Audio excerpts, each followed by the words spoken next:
आज व्यू 360 में क्या आईपीपीज के साथ बिजली की कीमत के मुआहिदों पर नजरसानी मुल्क में बिजली सस्ती कर सकती है, जानेंगे आज के शो में।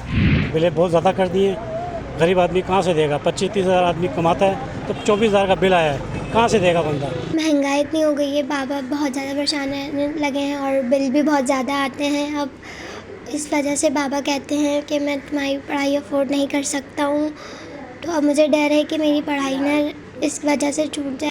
50,000 ये तनख्वाह है और बिल हमारा बिजली का 26,000 आ गया है। अब इसको भरें या घर का ख़र्चा चलाएं, और गैस का भी इतना महंगा है कि किसको पूरा करें। अब बच्चों की फ़ीसें भी नहीं वो पा रही हैं। अब पिछले महीने जो फ़ीसें इतनी चढ़ी हुई थी, वो वाइफ की एक चेन थी, उसकी मैंने बेच के फिर उनकी फ़ीसें पूरी करी हैं।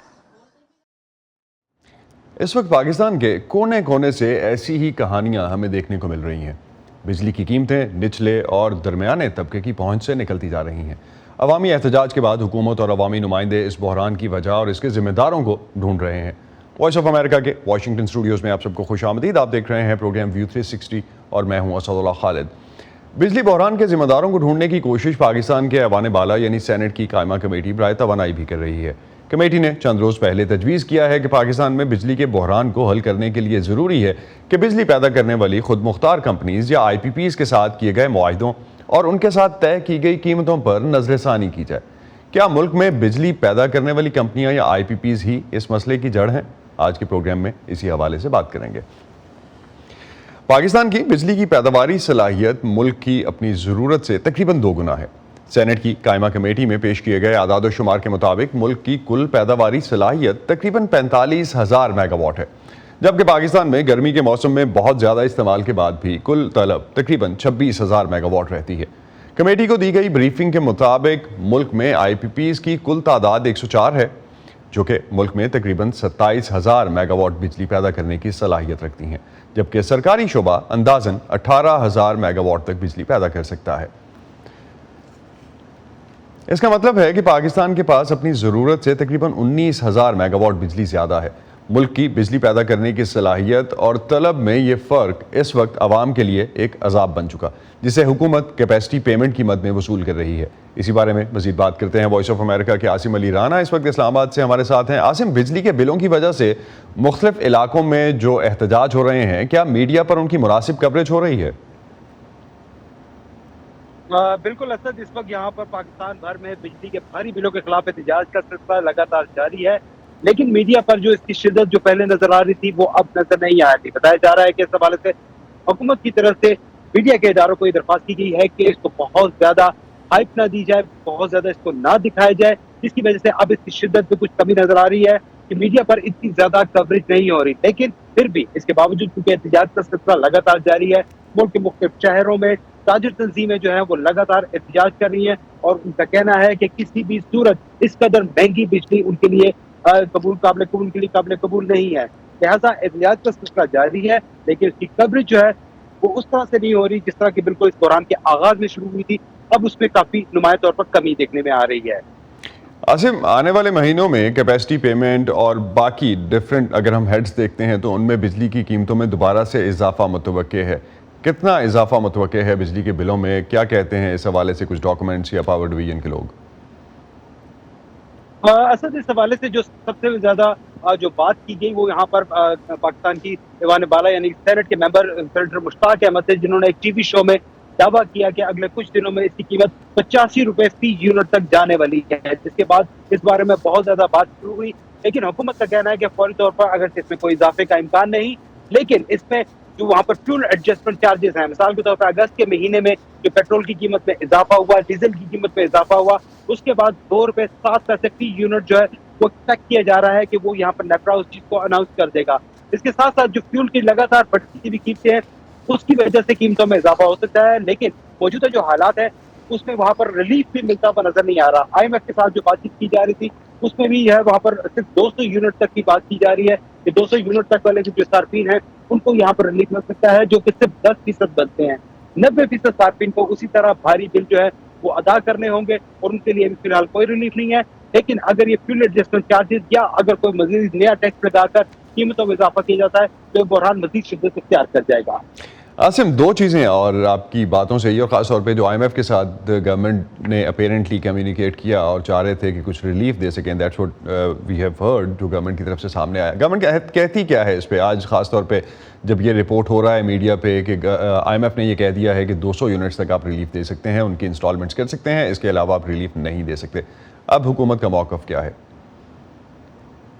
असद इसमें भी खासी मुश्किल सूरत हाल है, क्योंकि सिर्फ 200 यूनिट तक के जो सार्फिन हैं सिर्फ उनके लिए कहा जा रहा है कि उनको कुछ किसी हद तक रिलीफ दिया जा सकेगा, लेकिन ये रिलीफ भी सिर्फ ये है कि उनके ऊपर कोई जुर्माना आयद नहीं किया जा सकेगा। उनके जो पैसे हैं वो आइंदा कुछ माह में यानी कि सर्दियों के दिनों में उनसे वसूल किए जाएंगे। ये रिलीफ नहीं है, बल्कि सिर्फ डिलेड पेमेंट के तौर पर कहा जा सकता है कि ये उनको दिया जाएगा।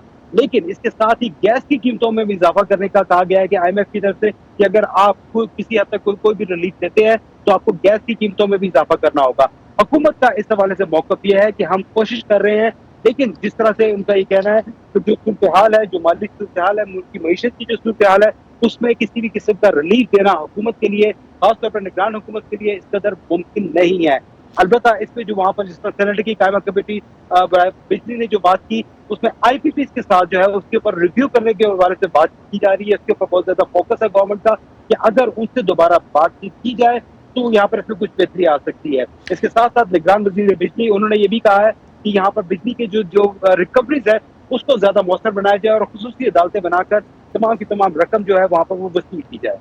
बहुत बहुत शुक्रिया आसिम, आप हमें अपडेट कर रहे थे इस वक्त जो सिचुएशन है इस्लामाबाद में, और ख़ासतौर पर गवर्नमेंट क्या सोच रही है और IMF ने क्या कहा है ऑनवर्ड्स। जिस तरह से बिजली बढ़ने की बात सेनेटर मुश्ताक के हवाले से भी आपने कोट की कि 85 रुपये सेनेटर मुश्ताक का कहना है कि जा सकती है बिजली की कीमत, लेकिन ओवरऑल इस साल के एंड तक डिफरेंट एनालिसिस जो आ रहा है उसके मुताबिक 90 रुपये फ़ी यूनिट तक भी बिजली की कीमत जा सकती है। तो सेनेट में होने वाली समाअत में तवानाई की इस कायमा कमेटी ने एक बड़ी बहस का जो आगाज़ किया है, जिसमें IPPs के साथ होने वाले मुआहिदों पर नज़रसानी की सिफारिशात की गई हैं।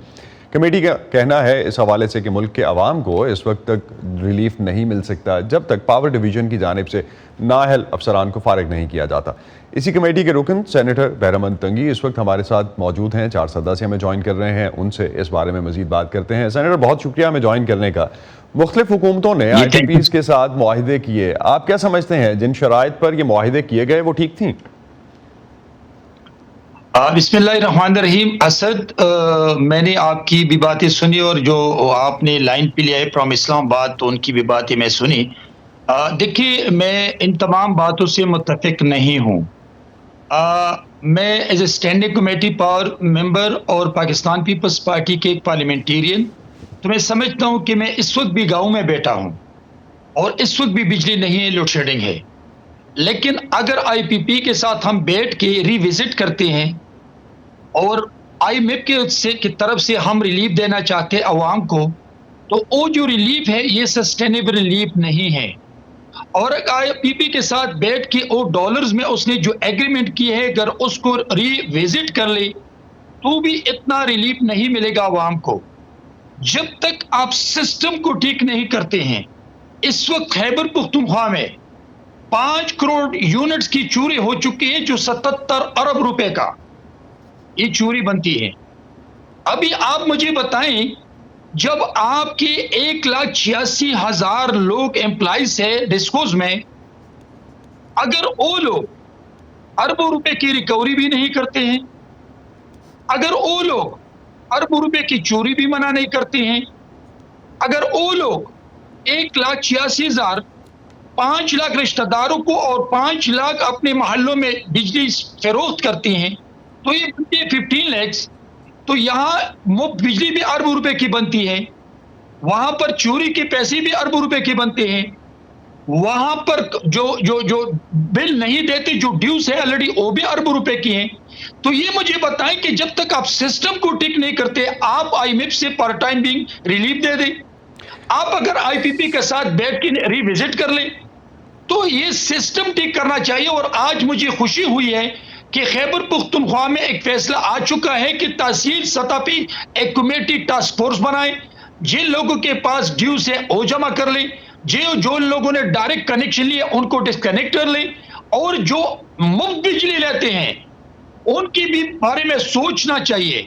तो अगर हम इस सिस्टम को ठीक करते हैं तो आप बेशक आईपीपी के साथ रिविजिट करके उनसे भी जब आपको रिलीफ मिलेगा वो सस्टेनेबल रिलीफ होगा। अभी तो सेनेटर साहब, मेगासेट- आप जो कमेटी में डिस्कस कर रहे हैं मुद्दा, कमेटी में जो चीजें डिस्कस हो रही हैं वो तो ये हो रही हैं कि आईपीपीएस के साथ जो मुआहदे हैं उन पे नजरसानी की जाए। आप कह रहे हैं कि पूरा सिस्टम ठीक होना चाहिए, इस बात में कोई शक नहीं है, सब यही कहते हैं कि सिस्टम ठीक होना चाहिए, लेकिन सिस्टम ठीक क्यों नहीं हुआ आज तक? फिर असद मैं यही तो आपको बता रहा हूं कि हमने आईपीपी के साथ रिविजिट के लिए कहा है, और as a member of the standing committee सबसे ज्यादा मुझे दुख होता है इसलिए कि मैं गांव का रहने वाला हूं, मिडिल लोअर क्लास का बंदा हूं। ये एक पंखे वाला और दो बल्ब वाला चोरी नहीं करते हैं, वो अपना बिल गरीब लोग किसी जगह से पैदा करके पैसे देते हैं, बिल जमा करते हैं। लेकिन जिनके घरों पे 5-10 एसीस हैं वो चोरी करते हैं। क्या आईएमएफ ने हमें कहा है कि आप चोरी मत रोकें? क्या आईएमएफ ने लेकिन कहा चोरी है कि तो आप रुकी क्यों नहीं आज डायरेक्ट- तक? सेनेटर साहब, चोरी रुकी मैं क्यों यही नहीं? तो पीपल्स कह रहा पार्टी की हूं। भी तो गवर्नमेंट मैं रही यही इससे तो- पहले। अगर हम पॉलिटिकल स्कोरिंग असद- से अगर बाहर निकलते हैं, सिस्टम में जो इस वक्त फ्लॉज हैं उनको फिक्स होने की जरूरत है।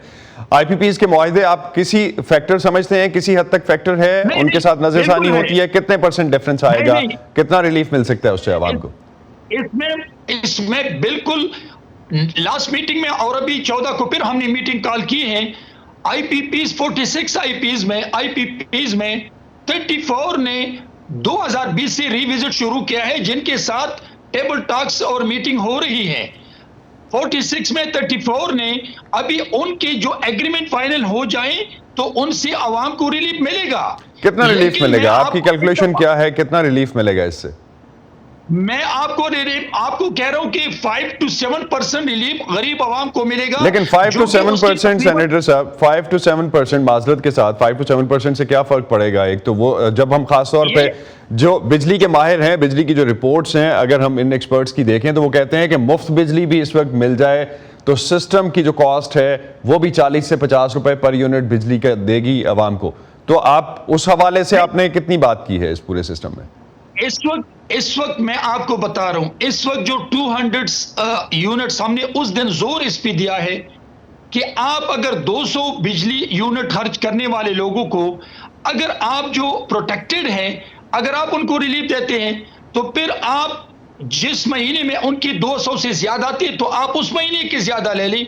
तो इस पे हमने बहुत ज्यादा जोर दिया कि आप ये ना कहें कि आप 5 महीने 200 कर ले तो 6 महीने जब आप 200 करते तो हम आपको प्रोटेक्टेड लिस्ट में डालेंगे, और अगर आपने फिर नहीं किया तो हम आपको प्रोटेक्टेड लिस्ट में नहीं डालेंगे। तो इस पे सबसे ज्यादा जोर मैंने दिया कि नहीं, अगर गरीब लोगों की किसी के घर में अगर किसी दिन शादी हो जाए किसी महीने में और उसकी 203 या 205 यूनिट खर्च हो जाते हैं तो बेशक आप उनसे ज्यादा ले लें, लेकिन अगर वो जितने भी महीनों में किस महीनों में अगर वो 200 खर्च करते हैं यूनिट तो आप उनसे प्रोटेक्टेड यूनिट्स पे ले लें जिनको उसको फायदा है। लेकिन मैं आपको बता रहा हूं कि आईपीपीएस के साथ रिविजिट करना, नेगोशिएशन करना, ये जनरल मासेस को तकरीबन कम से कम 60-70 लाख लोगों को फायदा मिलेगा। लेकिन तो ये जो 60-70 लाख लोगों को फायदा मिलेगा, इस आपने अब तक जो नंबर्स कैलकुलेट किए और जो आपने नंबर्स अब तक प्रेजेंट किए हैं, मैं कुछ ऑब्जर्वेशंस देख रहा था कमेटी की जिसमें कहा गया कि जो नेपरा के हुकाम है और जो पावर डिवीजन के लोग हैं वो ताउन नहीं कर रहे कमेटी से। कितना सच है इसमें और कितने अब तक डॉक्यूमेंट्स उन्होंने दिए हैं, कितने नहीं दिए? असद मैंने उस दिन स्टार्ट यहां से लिया कि यहां पे नेपरा के चेयरमैन क्यों नहीं है, यहां पे केसी के चीफ एग्जीक्यूटिव को नहीं है। मैंने 5 सवाल किए थे लास्ट मीटिंग में, तो मुझसे पावर डिवीजन की तमाम जिम्मेदारान ने मुझसे 2 दिन मांगे कि सेनेटर साहब हम आपको 2 दिन में ये जवाब देंगे। मैंने उनको रिलीफ दिया, मैंने कहा 2 दिन न दे, आप नेक्स्ट मीटिंग में, जो परसों मीटिंग थी, जब मैंने उस सवाल किया तो मुझे शुरू में वो फिगर नहीं दिया गया जो मैंने पूछा था। तो मैंने कहा कि मैंने आपसे ये कहा था कि आपकी एम्प्लॉइज कितनी हैं, आपकी मुफ्त बिजली कितनी है, आपकी चोरी की बिजली कितनी है, आपके साथ पुलिस तावन करते हैं कि नहीं करती है, आईएमएफ से आपको क्या किन किन शराइत पे आप उनके एग्रीमेंट्स हुए हैं, क्या वो चोरी की बिजली डायरेक्ट कनेक्शन ये वो मना करते हैं। आईएमएफ तो कह रहे हैं कि आप गरीबों को फायदा दे दें लेकिन बड़ों लोगों को आप सब्सिडी ना दें। उस दिन जब मैंने पूछा तो उसके बहुत ज्यादा ऐसे सवालात थे जो कि उनके कंसर्न ऑफिसर नहीं थे, जिनको 1 के चीफ एग्जीक्यूटिव नहीं आता, केसी का चीफ एग्जीक्यूटिव नहीं आता। तो मैंने उनसे बहुत अदब के साथ, इज्जत के दायरे में मैंने कहा देखिए, हम we don't want to criticise you, we want to resolve the issue for the sake of community, for the sake of general masses. इसलिए कि इस वक्त पूरे पाकिस्तान के गरीब अवाम स्टैंडिंग कमेटी की तरफ देख रहे हैं कि स्टैंडिंग कमेटी में हमारे लिए, गरीबों के लिए क्या फैसले होंगे। आज जो जिम्मेदारान नहीं आए थे या नहीं आए हैं तो हम किससे सवाल करें। लेकिन जो हमारा एडिशनल सेक्रेटरी है अरशद मजीद साहब, वो पूरे 4-4.5 घंटे मीटिंग में बैठे थे। उसने कोशिश की कि वो ऑफिसर आ जाए और उसी वक्त पर नेपरा चेयरमैन भी आ गया, उनके मेंबर्स भी आ गए, लेकिन केसी के चीफ एग्जीक्यूटिव कह रहा था कि ये लॉ एंड ऑर्डर की वजह से कराची से नहीं पहुंचे। तो हमने उनसे रिक्वेस्ट की कि नेक्स्ट मीटिंग में इंश्योर कर ले तमाम वो जिम्मेदार। लेकिन इन सब के पहुंचने के बाद भी सेनेटर किस हद तक मसला हल हो सकता है आपकी सिफारिशात पे, ये भी एक अलग सवाल है। उस पर आपने क्या सोचा है, उस एंगल से आपने सोचा है आपकी जो भी सिफारिशात होंगी उस पर अमल दरामद होता है या नहीं, उस पर क्या करेंगे आप? देखिए, स्टैंडिंग कमेटी का जो काम है वो रिकमेंडेशन है। स्टैंडिंग कमेटी का काम रिकमेंडेशन है और उन ऑफिसर जिनकी जो प्रोग्रेस है, जिनका जो वर्क है वो है इदारे के नुकसान के लिए, तो हम रिकमेंडेशन मिनिस्ट्री को देते, पावर डिवीजन को देते कि इसको आप यहां से हटाएं, या जिनके अपॉइंटमेंट इलीगल हो चुके हैं तो हम रिकमेंडेशन देते हैं कि किस बुनियाद पे आपने इसको बोर्ड ऑफ डायरेक्टर का चेयरमैन या आपने इसके सीईओ बनाया है। So बेसिकली आप इस तरह की जो रिकमेंडेशंस हैं आप समझते हैं कि उनसे कुछ डिफरेंस आएगा। लास्ट पे सेनेटर साहब एक चीज मुझे बताइएगा कि आईपीपीज की मिल्कियत के हवाले से भी बहुत से सवालात हैं, इन समातों में इस बारे में आपको कुछ इन्फॉर्मेशन मिली? अब मैं समझता हूं कि नेक्स्ट मीटिंग में जो 14 को हमने कॉल की है, इसमें ये तमाम जो आपके सवालात है, जो आईपीपीज की है मलकियत है, ये तमाम चीज़ें इंक्लूडिंग के कराची इलेक्ट्रिक सप्लाई कॉर्पोरेशन के जो सीईओ साहब वो भी आएंगे, बाकी ऑफिसर ने भी कमिटमेंट की है, चीफ सेक्रेटरी साहब। देखिए, मैं एक बात यहाँ बता दूं, मैं इस तरफ आता हूँ कि चीफ सेक्रेटरी साहब, एडिशनल सेक्रेटरी साहब, वो चाहते हैं कि अवाम की और जख्मों पे मरहम रखे। सेनेटर साहब ये सब चाहते हैं कि अवाम के जख्मों पे मरहम रखें, लेकिन मरहम कहीं लगता हुआ नजर नहीं आ रहा। बहुत शुक्रिया आपका, आपसे दोबारा बात करेंगे इस हवाले से जब आपको इन सवालों के जवाब अगली हेयरिंग में मोस्ट लाइकली मिल जाएंगे तो आपसे दोबारा बात करेंगे। बहुत शुक्रिया सेनेटर आपका हमें ज्वाइन करने का। क्या इस वक्त हुकूमत बिजली की कोई सब्सिडी दे भी रही है और ख़ासतौर पर बिजली की चोरी को रोकने के लिए क्या इकदाम होने चाहिए? इस मौजू पर बात करने के लिए हमें ज्वाइन किया है फजलुल्लाह कुरैशी ने, जो कि प्लानिंग कमीशन के साबिक सेक्रेटरी रह चुके हैं और मेंबर नेपरा भी रह चुके हैं। बहुत शुक्रिया फजल साहब आपका। बिजली की पैदावार से मुतालिक जो आदाद शुमार हैं उनसे ना ये तो हमें पता चलता है कि बिजली की जो डिमांड है वो बहुत कम है, जिसके अगेंस्ट हम कैपेसिटी पेमेंट्स दे रहे हैं। आपके ख्याल में बिजली के बहरान की असल वजह है क्या? असल वजह ओवर प्रोडक्शन है जी, क्योंकि जिस हुकूमत ने क्योंकि ये एक पॉलिटिकल, आप न समझे, ये एक किस्म का एक ये इब्तिदा शुरू हुई कि उस वक्त हम really we were dire need of the bijli, ये 90s की बात है। उस वक्त शॉर्टकट ये किया गया कि हम आईपीपीज में चले गए। अब आईपीपीज में जाते हुए हमने ये नहीं सोचा कि ये कितना मोड महंगा पड़ेगा, कितना सस्ता पड़ेगा, क्योंकि हमारा पहले दफ़ा तजुर्बा था। लेकिन जनरली ये बात उस वक्त हुई, ये मैं बेनज़ीर ज़माने की बात करता हूँ, जिस वक्त जो ऑर्डनरी वो 4 से 5 सेंट में वो बाकी वर्ल्ड एग्रीमेंट कर रही थी, जिसमें बांग्लादेश ने और सस्ते किए थे, फिलिपाइन ने किए थे, लेकिन हमने जो था उस वक्त 6 सेंट या अबोव में किए। वो दैट वाज सुसाइडल। एक तो वहाँ से हमें गलती हुई कि हमने जो था वो ओवरकास्ट करके बगैर बिडिंग के, क्योंकि पूरा जो आईपीपी सिस्टम था वो प्लानिंग कमीशन से बाहर आया। गवर्नमेंट है कॉन्स्टिट्यूटेड है कैबिनेट कमेटी ऑन एनर्जी, उन्होंने फैसला किया, तो इसकी जो टेक्निकल प्रोसेसिंग प्लानिंग कमीशन में ही, I being the secretary of the planning commission, मेरे सामने ये चीज़ें नहीं आई और ये बाला हो गया और इसके लिए बड़े बाद में फिर स्कैंडल बने, जो भी कुछ हुआ।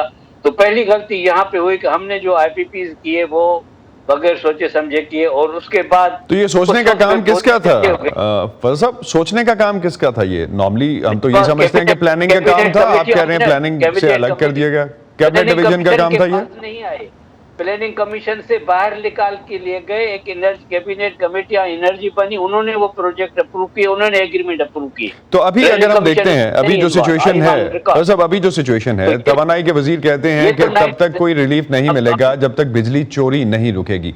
तो बिजली चोरों को नहीं, ढूंढना चोरी और का उनके एक खिलाफ पहलू कार्रवाई है। करना जो जी एक पहलू है, लेकिन हुकूमत कहती है कि जो बिजली चोरी हो रही है जब तक नहीं रुकती इस हवाले से कोई रिलीफ नहीं दिया जा सकता। तो ये क्या आवाम की जिम्मेदारी है कि जाके चोर ढूंढे या रिपोर्ट करे, या हुकूमत ने करना था जो अब तक नहीं कर सकी और उसकी जिम्मेदारी डाल मैं रही है? आपको गुजारिश करूं कि बिजली की चोरी में जो बिजली के डिस्ट्रीब्यूटर्स हैं वो इसमें इन्वॉल्व हैं, उनके एम्प्लॉयज इन्वॉल्व हैं, उनको यूनियन की प्रोटेक्शन है और लोकल पॉलिटिशियन की प्रोटेक्शन है उन्हें, क्योंकि जो बिजली के चोरी में इन्वॉल्व है वो होते हैं सारी कंपनीज में नहीं है, ये 5-6 सिलेक्टेड कंपनी है जिसमें बहुत ज़्यादा चोरी है। जो ज़्यादातर जो फैसलाबाद है, लाहौर है, इस्लामाबाद है, गुजरांवाला है, यहाँ पे चोरी कम है, लेकिन कोयटा है, पेशावर है, सक्खर है, हैदराबाद है, इसमें चोरी बहुत ज़्यादा है। और जहाँ तक मेरा अंदाज़ा है कि चोरों को बाकायदा एक प्रोटेक्शन है, चोरों एक ऑर्गेनाइज तरीके से चोरी होती है, जो कुंडे लगाए जाते हैं वो लोगों को पता होता है कौन कुंडे लगा रहा है, कौन बिजली ज़्यादा कंज्यूम कर रहा है,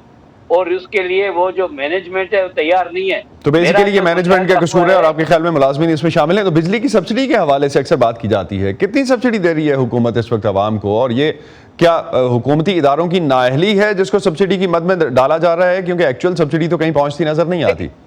ना अहल ही नहीं है, जो अहल हैं उनको मिल रही है सब्सिडी, सबको सब्सिडी नहीं मिल रही है। ये 200 वाले जो प्रोटेक्टेड हम सो कॉल करते हैं उनको कोई 50-100 अरब रुपए की सब्सिडी मिल रही होगी जो गवर्नमेंट दे रही है। लेकिन फजल साहब सब्सिडी अगर हम इस तरह से कैलकुलेट करें, जो मेरा पॉइंट ऑफ व्यू था इस हवाले से पूछने का आपसे, कि सब्सिडी को अगर इस तरह से कैलकुलेट करें कि जो चोरी का सारा खाता है वो सारे का सारा, और इसके अलावा जो लाइन लॉसेस हैं वो सारे अगर पर यूनिट कॉस्ट में डाले जाएंगे तो आप तो तब सब्सिडी दे रहे हैं। तो वो नाअहली है किसी की जिसको सब्सिडी के नाम पे, गरीबों के नाम पे जो है वो बिल फाड़ा जा रहा है? नाअहली नहीं है, एक किस्म का एक मैं बताऊं कि जब आप अवाम की बात करते हैं तो इस वक्त जो वो 4 इदारे हैं, एक है IPPs, एक है CPP है जो सेंट्रल पावर परचेजिंग एजेंसी है, एक नेपरा है और एक पावर डिवीजन है। ये जो डिस्कोज है पावर डिवीजन के आधार, तो ये 3 इदारे जो है ये IPPs के आगे मजबूर हैं। और सवाल है कि और कोई भी इन इदारों में से कोई, हर एक को अपना अपना काम जो जिस तरीके से आप चाहते हैं, जो मुल्क की सूरत हाल है, इन इदारों को सीरियसली करना चाहिए। खुद आपने सेनेटर साहब से सुना कि वो सीरियसली वो जवाब नहीं देना चाहते। और मेरा भी ऑब्जर्वेशन ये है कि इनको, जैसे जब आपने बात की कि ऑल द 3 जो 3 आदमी ये हैं, इनका आवाम से अब तक कोई नहीं। अब ये जब इतना प्रेशर पड़ा है, सारे मुल्क में पॉलिटिकल टर्मोइल आ गया है, तो फिर ये अब फिलहाल तो IMF के पीछे रुक रहे हैं। लेकिन सवाल है कि अगर IMF नहीं मानता, तो अगर ये नहीं देते रिलीफ और IMF नहीं मानता और 3 फैक्टर चढ़ते रहते हैं, जैसे कब सुना है कि रेट ऑफ इंटरेस्ट भी बढ़ेगा, पेट्रोल की कीमतें या गैस की कीमतें या फ्यूल की कीमतें भी बढ़ रही हैं, टैक्सेस में भी कोई रिलीफ नहीं आ रहा, तो ये बिजली 70, 80, 90 रुपए कोई अफोर्ड नहीं कर सकेगा और मिडिल क्लास लोग भी स्ट्रीट पे आ जाएंगे, लोग बिल देना बंद कर देंगे, फिर IMF को ये क्या करेंगे? तो कितना मुमकिन है कि बिजली पैदा करने वाली जो कंपनी है उनसे मुआहदे जो हुए हैं उन पे नजरसानी की जाए और उसके बाद मामला बेहतर हो जाए? कोई क्वेश्चन है उसमें? मेरे ख्याल में आधे से ज्यादा कंपनी से मुआहदे कर सकते, दोबारा रिव्यू कर सकते। क्यों कि इनको जो PPA से पावर परचेज एग्रीमेंट्स, ये सारे तकरीबन में आधे से ज्यादा बड़े एग्रीमेंट्स एक्सपायर हो रहे हैं, उनकी ड्यूरेशन खत्म हो गई है, क्योंकि 25 से 30 साल से थे। और सबसे बड़े जो थे, जैसे हपको का था, उसके बाद ये कैपको है, उसके बाद गुलामत है, यानी कि बेशुमार जो थे वो IPPs, आधे से ज्यादा IPPs जो बड़ी कैपेसिटी वाले हैं वो लगे थे 90s में और अर्ली 20s में। उनमें आप definitely you can go renegotiate और उनके साथ और अपनी कीमत तकरीबन निकाल चुके हैं। इसीलिए जब उनके बकाया इस वक्त जो है, बकाया जो IPPs के वो है 1509 अरब 1.5 trillion and they afford it. देखिए, अगर आपके पास अगर you are back to wall, IPPs ने 1509 अरब यानी कि 1.5 ट्रिलियन उनके बकाया जात है, जिसको हम सर्कुलर डेट कहते हैं, वो अफोर्ड कर सकते हैं, तो उनके पास अफोर्डेबिलिटी है। तो ये कॉन्ट्रैक्ट जो है आपके ख्याल में रिव्यू किए जा सकते हैं। बहुत बहुत शुक्रिया फजलुल्लाह कुरैशी, आप हमारे साथ थे इस आमाद से और इस हवाले से हमसे बात कर रहे थे। इसी पर खत्म करते हैं नाज़रीन आज का view 360। Stay safe. Asadullah Khalid को इजाज़त दीजिए। खुदा हाफिज़।